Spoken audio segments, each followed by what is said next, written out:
حبايبي الحلوين، كان يا مكان يا سادة يا كرام، وما يحلى الكلام إلا بذكر النبي عليه الصلاة والسلام. عليه الصلاة والسلام. عمر بابا كان بيشتغل صياد سمك، وعمر كان نفسه يروح يصطاد معاه.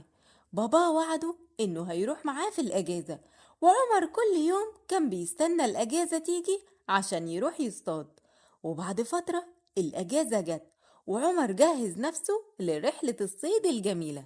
يلا يا بابا أنا جهزت، هنروح امتى؟ هنروح كمان ساعة يا عمر.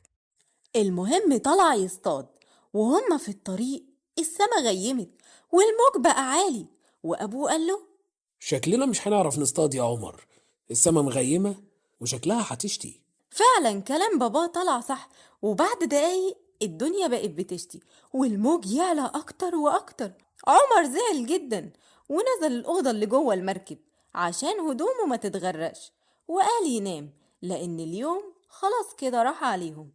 وراح عمر في النوم، وطبعا كان بيحلم طول الليل بالسمك والصيد.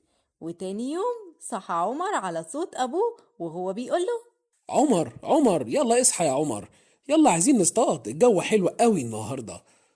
بجد يا بابا أنا مبسوط قوي، أنا هصطاد أكبر سمك. ان شاء الله يا عمر هنصطاد سمك كتير قوي. وبدأ أبوه يعلمه الصيد ويقوله: السمك بيحب ياكل جمبري، احنا هنحط يا عمر في السنارة جمبري صغير، وإن شاء الله نصطاد سمك كتير. وبعد شوية عمر يقول لباباه: أنا زهقت قوي، إحنا هنصطاد امتى؟ الصيد صعب قوي يا عمر، مش من اول مرة نصطاد كده، الصيد لازم ليه وقت.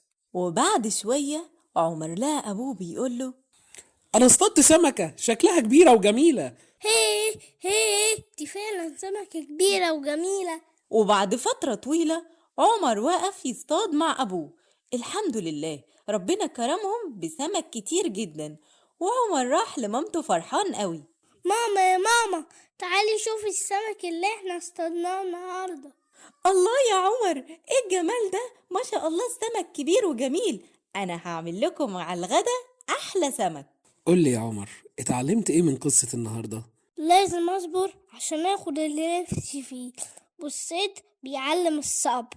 برافو عليك يا عمر، ان شاء الله هاخدك معايا مرة كمان عشان تصطاد معايا. أشوفكوا الحلقة الجاية من حكايات عمر.